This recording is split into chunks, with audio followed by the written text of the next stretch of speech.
and thank you for joining us. I'm Wilson Stribling. Welcome to another edition of At Issue, where we discuss and debate the critical issues facing the state of Mississippi and how these issues impact you. And we want you to share your opinions and your comments with us. Just go to facebook.com/MPB Online News. On Twitter, our handle is @MPB News. Also, visit our webpage, mpbonline.org/issue. At issue tonight, the 2017 legislative session. Issues expected to be at the top of the agenda include education, infrastructure, taxes, and the state budget. We spoke with lawmakers at the Capitol recently to get their thoughts on the upcoming session. The infrastructure needs of the state, that's been a hot debate all summer. Meetings have been held, budget meetings for every state agency, looking for any cost savings or somewhere we can find dollars, hopefully, to throw at that infrastructure problem that is facing our state. Now, there are folks that want to do everything from raise taxes to move taxes. In addition to that, you've got the BP money and that settlement and how that affects different parts of the state. Well, I hope that we can fund the budget.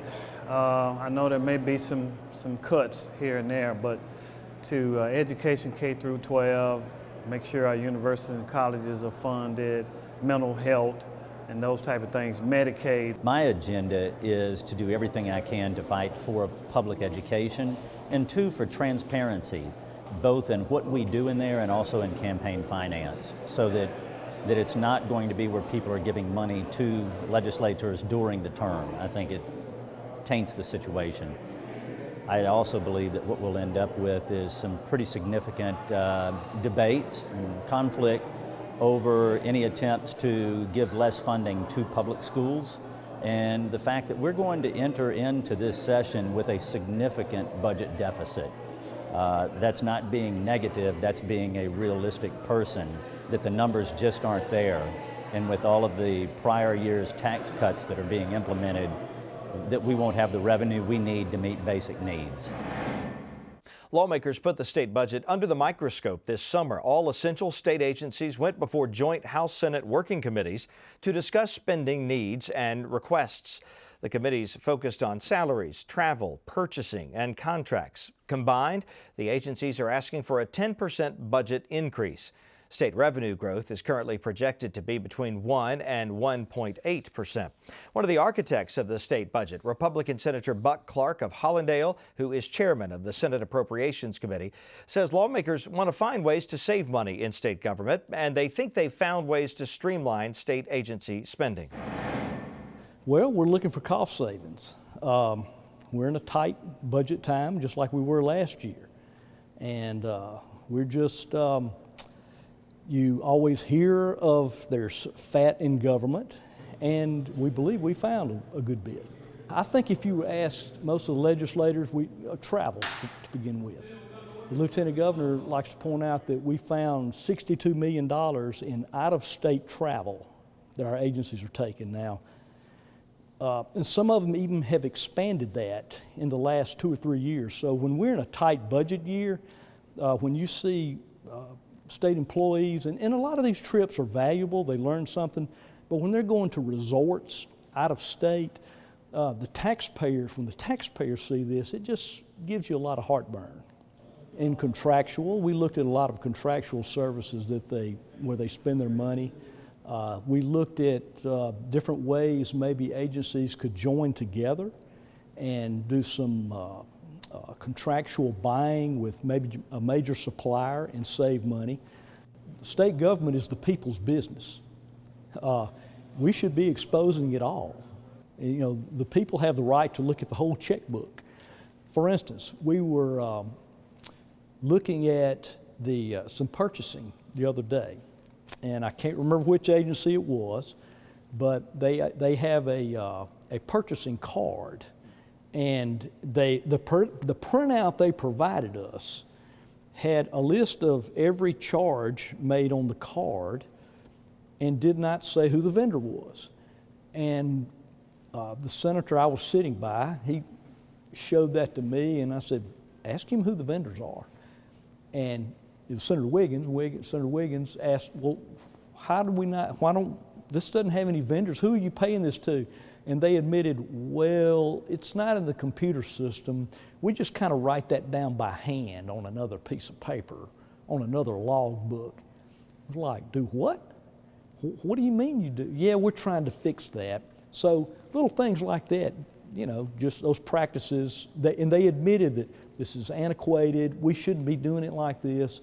We're in the middle of trying to fix that. You know, that's why you have a computer program and you can write checks with a computer, that you'd enter that data, but they weren't doing it. And so anyway, little things like that do get exposed, and not to saying there's any wasted money, but we as legislators and as the taxpayers couldn't even tell what things were being spent on. We also spoke with Democratic Representative Robert Johnson of Natchez about the budget. Well, what concerns me is we passed some major tax cuts that won't be in place probably for another year and a half. But we spent the summer examining the overall tax structure in the state. And what concerns me is that we spent a lot of time looking at and talking about how we're going to save money and what we're going to do, which is fine. I think that's a very prudent, very good stewardship. But our primary purpose as government is to provide services, and we need to do that in at least in adequate fashion. And so saving money is one thing, but being efficient and providing services is another. And so I'm concerned that we spend so much time talking about how much money we've saved, and we're not doing anything about the services we need to provide to our citizens. And that goes from education to healthcare to infrastructure. Let's get straight to the point now with views from both sides of the aisle. Austin Barbour is a Republican national strategist. He's the founding partner of the Clearwater Group. Brandon Jones is a Democrat. He's an attorney with the Beria Jones law firm and is a former member of the Mississippi House of Representatives. Gentlemen, good to have you back with us as always. Thank you. Okay, let's talk about the upcoming session. Austin, your predictions. What are the hot issues going to be next year? Well, obviously, I think that one of the biggest issues is going to be trying to determine what they're going to do with MAEP, which, of course, is the formula that is used, that the legislature uses, and I guess the State Department of Education uses to determine how much money school districts get in terms of funding from the state. That's going to be a big issue. And then roads and bridges. Roads and bridges is a big issue that's, I think, is not a partisan issue. There are both Republicans, there are Democrats, there are business community that wants to see something done. To me, those are two of the biggest issues. And if I had to add a third one, which obviously is very important, which is the budget issue. I think there's some good news that revenue estimates are up for next year, up about $105 million, give or take. And I think the legislature is going to be cautious and very conservative with how that they budget next year. We'll dive deeper into all of those in a moment. Brandon, what do you think is going to be the top issue? Well, our legislature is not one to telegraph their passes. We've had some study committees, we've looked at some things, but it's being held very close to the vest at this point. I'm not sure what exactly the tax proposals will be, but if you go to the legislative website, you can click on a link that shows you a PowerPoint presentation that is sort of like those drug commercials that you're not really sure what they're supposed to be treating. So I don't know what we're going to expect, but it looks like they're agitating with taxes. Also, I think Austin's right. There's going to be some education proposal of some kind, and there's been a lot of interest in some type of comprehensive infrastructure bill for roads and bridges, so I would be surprised if we leave this session as we did last year without one. Yeah, I don't think they'll do much on taxes this year, Brandon, in terms of tax cuts. I mean, last year they passed the largest tax cut, I think, in state history when they got rid of the corporate franchise tax. They got rid of the 3% income tax, and there was another tax that they cut. They may look at some smaller things, but I think that leadership understands, let's give this some time to work and help raise the GDP and bring more and better jobs to Mississippi. So I don't think there'll be some kind of massive tax plan. I could be wrong, like it was last year. We did end last year without a comprehensive plan for roads and bridges. And the idea of a tax, perhaps on gasoline, to help with road and infrastructure repair and upkeep might be a real possibility. You think we might see that, Brandon? I hope so. I think every person in Mississippi that's been here for a while, uses our roads and bridges, recognizes there's a need there. The business community seems to recognize there's a need there. I think you have three options, honestly. You can do nothing, which is what we've done in the past. Or you can follow what I think Senate Democrats are going to propose, which is to roll back the corporate franchise tax. It has not gone into effect yet. Over the course of the next 20 years, it'll produce about $6.5 billion. So without raising a single tax, you could have a $6.5 billion infrastructure plan, which would be pretty thoroughgoing for a state our size. And then the third option that I don't really care for is this idea of raising the gas tax. I think one of the messages of the Trump presidency is that people are fighting to get into the middle class. I don't think that cutting a corporate franchise tax while raising a gas tax is necessarily the way to go. So I think we'll have some competing ideas there at the state capitol. Yeah, that's really interesting that Brandon says that. I thought you may be, because some people would call gas tax a user tax. If you're going to be on the highways and you're going to use them, we're going to have to pay a little bit extra to do it. I don't know what they're going to do, to be honest with you. It's a lot of money. I think last year there was a number of maybe $300 million annually. It's a ton of money. Obviously we do have a $5.7 billion annual budget, so I'm not quite sure what they'll do, but they're certainly going to be looking for ways to do this. Probably maybe not at a $300 million number, but they certainly will be looking for a number to try to put towards roads and bridges in a more comprehensive way. It has been part of the bond package when they've done these, where they had money in there for specific bridges and for specific roads, but more of a comprehensive plan. I don't really know what they're going to do right now, because I don't think they do. We have a pretty regressive tax structure in Mississippi. We have the highest tax on unprepared food. For us to re-up at the gas tanks, that would be pretty rough. So I mean, these are taxes that folks pay at all levels of society, and to do that while cutting back things like the corporate franchise tax, which admittedly only affects a very small percentage of Mississippians, that's a tough one. So I hope that they're prudent in how they go forward. These tax cuts that were passed last year that Austin mentioned haven't taken effect yet. So I think what you'll hear some Senate and House Democrats urging is it's not too late to rethink some of this. It's not too late to look at Kansas, to look at Louisiana, see where this tax structure got them, and maybe think about dialing back a little bit until we know if there's a recovery in the offing. I got to push back a little bit on my friend across the table here on this corporate franchise tax. Yeah, you use the word corporate and you go, it's for big business. And there are lots of big businesses that do receive a tax break on this, but there are lots of small businesses that do as well. And what's even more important than that, Mississippi was only one of only a few states across the country that had a franchise tax.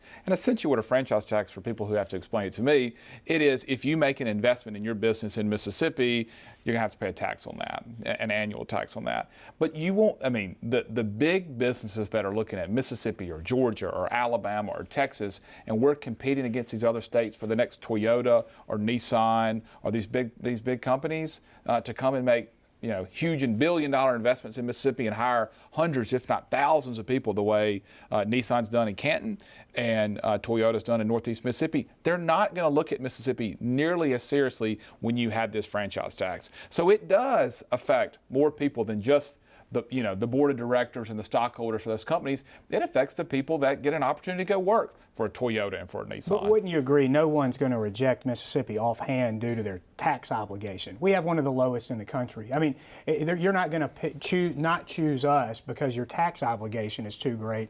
What we've done is we kind of have a self-esteem problem, so we give away the farm because we think that's the only way for us to be competitive. But I don't think a company is going to look at us and say, well, let's put pen to paper here. We're going to be paying more taxes in Mississippi. That math has never come out that way. We don't have a oppressive tax system for businesses that a lot of other states do. We're just digging a little bit deeper, which is why revenue has been a problem this past year and why it's been a problem, frankly, since you and I have been alive. Mm-hmm. And so I think these tried and true solutions, we may have to revisit some of them because it doesn't seem to be generating the type of dollars and cents we need. You both mentioned education. Austin, do you think that this outfit that's been hired to come in and look at Mississippi's education funding formula, EdBuild, will they have a recommendation ready for the legislature by the end of this year, like they have indicated they would? I think so. I don't know a lot about EdBuild. Obviously they're a non-for-profit company based in New Jersey, I believe, and they've done similar type work in states throughout the country. I don't know a lot about them, but I certainly trust Philip Gunn and Tate Reeves to go out and hire the best group. And I think are under Republican leadership, as well as the governor, we've done massive made massive improvements for education in the past few years. Now, listen, what I like about what EdBuild says is they're going to look at student needs. I mean, what is the real cost for, what's the real cost for a special needs student, or a student that lives in the Mississippi Delta, or a student that lives in a low-income area, whether that's inner city Jackson or in some other areas, or a gifted student. What is the real cost to educate that child the way that child needs to be educated? Not just, well, we think Chickasaw County should get this much money, and Choctaw County and Calhoun County.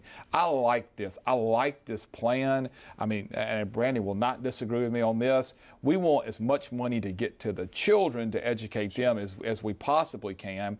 We don't want failing schools in inner city Jackson. We want them all to look like schools in Madison or in Brandon or wherever they are, because we don't want these kids to be trapped in bad school districts. And if they come forward with a formula that says we think a gifted student, whether they're at Murrah High School, Mendenhall High School, or somewhere else that starts with an M, should get the same amount of money because they are deemed a gifted student. I like that. I like that they're looking at it as an individual student versus an individual school district. We're not currently funding the education program that's on the board. We're not going to have success with any education program, no matter how innovative it is, if we don't fund it. And so you can buy a new house, but if you don't invest in insurance and upkeep, you've got kind of an empty investment. So similarly with education, whatever we do, we're going to have a concerted effort by members of the legislature to fund it. Now, EdBuild is a New Jersey group. They're having a time, I understand, today during the course of this week and next week for public comment. I think you send an email to New Jersey or maybe a YouTube video. We have no idea what that plan is. Earlier this week, whenever members of the media tried to get a copy of the contract with EdBuild, they were told that the legislature considers all of its contracts private and you can't see it. I said a moment ago, we don't telegraph our passes. This is almost to an absurdity level. You should have parents and teachers weighing in on an education plan. You should have all members of the legislature weighing in on an education plan. The idea that we would blindly trust a group from New Jersey to rewrite an education policy sight unseen is strange. And here we are in the final month before we enter into the legislative session. How can you honestly expect members of the legislature from parts all around this state to come together to properly vet a program they haven't been told about? There's no white paper on it. There's no, opportunity for people to truly engage with it because we don't have it. And I'll tell you something else. During the 42 initiative, a majority of Mississippians voted to fully fund MAEP. So think about this. We are reevaluating a program that Mississippians are on the record saying they want and saying they want fully funded for something that we don't even know what it is. So I think this is a political invention because some of our elected officials don't want to fight the parents' campaign. They don't want to fight 42 anymore. So if they can mess around with the formula enough, then they can put that issue aside. But I have no reason to have any confidence in this, and I think our legislators are right for saying, what is this? What are we really talking about here? And we should point out that what you're referring to is the legislative action that now require, or it strengthens the I want to say level of secrecy, but that's what some of the critics have said. But it essentially says, does it not, that the members of the legislature, or members of the House specifically, can see the contract, but they're not allowed to make copies of the contract with EdBuild, and they're not allowed to take pictures of the contract with EdBuild. It is unbelievable that in the earliest days of Republican power, while we can't get a road bill, while we're having numerous problems getting education figured out, the one thing we seem to agree on is we're not going to show anybody our information, and we're not going to give them our contract. This is your state government. These are your elected officials. This is not their business. They don't have Greg Snowden does not have the right to prevent Mississippi citizens from seeing how their money is being spent. We are paying this New Jersey company. They are getting paid right now. And for whatever reason, our legislature has said, you can't see the contract. But they're having the public forums like the one this week where they're letting people come in, and I would imagine that's what they would argue, that's the time for I texted 5 legislators and said, what are you commenting on? Do you understand what you are commenting on? No. We've been told to come and make public comments on education. This is a dog and pony show. Brandon is right. You need to know sort of a checklist of what's being discussed. And I think what voters look at is a checklist of the accomplishments that this Republican legislature has had, whether it's charter schools, okay, whether it's teacher pay raises, whether it's elected superintendents, whether it's a special needs student scholarship fund that's been established. And this is a process, man. You know this better than I do. You served 4 years in the legislature. This is not going to become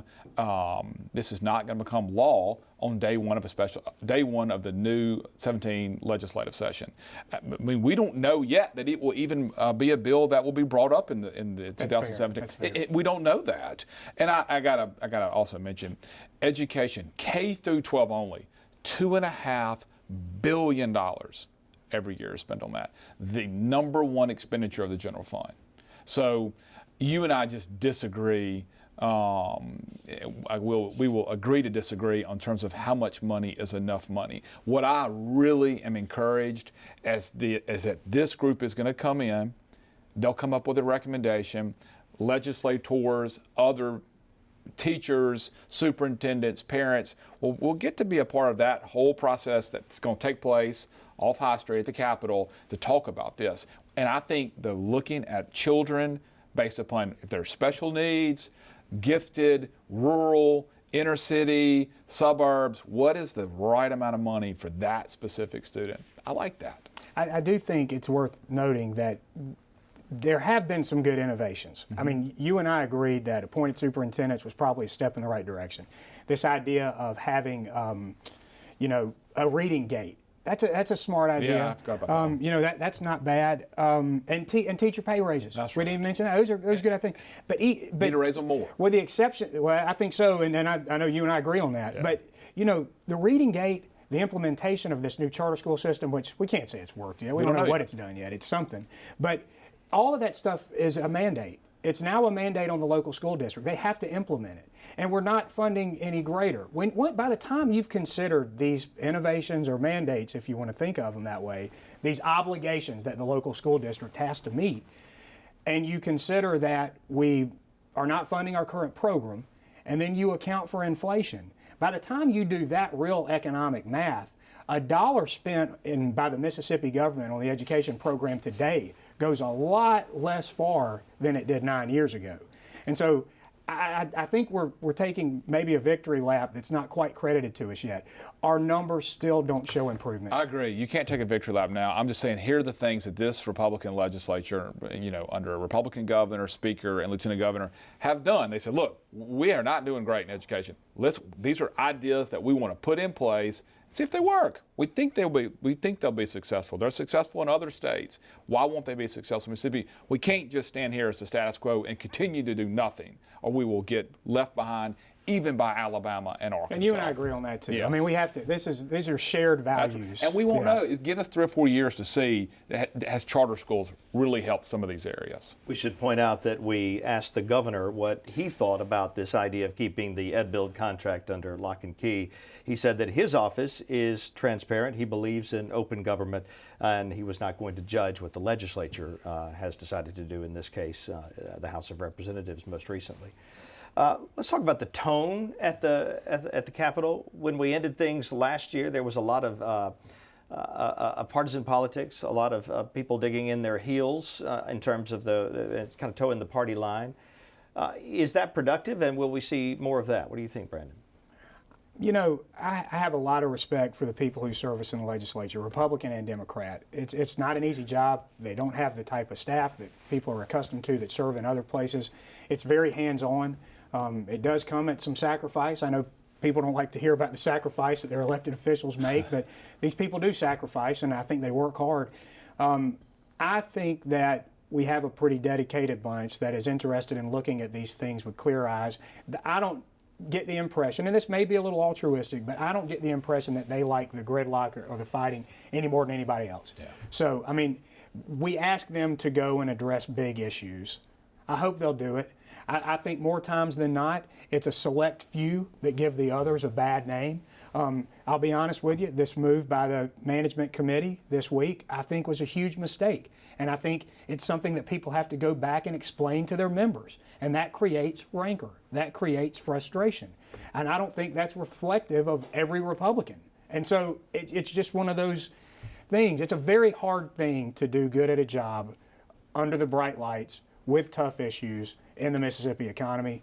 Yeah. So I agree with Brandon. I mean, the men and women who serve in the legislature, the staff that's up there, that's working directly with them, they want to get things done for Mississippi. They really do. They're not just coming here to pick a fight with a Republican or pick a fight with a Democrat just because they're the opposing party. And I think that times hopefully will be a little better this year. Hopefully we won't have such a budget crunch as we did last year, and you've got so much more pressure on you. You got the big tax cut bill out of the way. I think you should have some good news, or maybe $100 million that's coming in from BP. That obviously helps make things go a little bit easier. I know there will be a positive tone from both Republicans and Democrats. Backbenchers or the leadership will all be positive, and hopefully that will carry on, and we'll get some big things done in the session in 2017. Gentlemen, thank you, as always. For more information on the upcoming legislative session, go to our website, mpbonline.org/issue. We're out of time for now. At Issue will return on January 6th, when we'll begin focusing more intently on the state legislature. Until then, have a good night.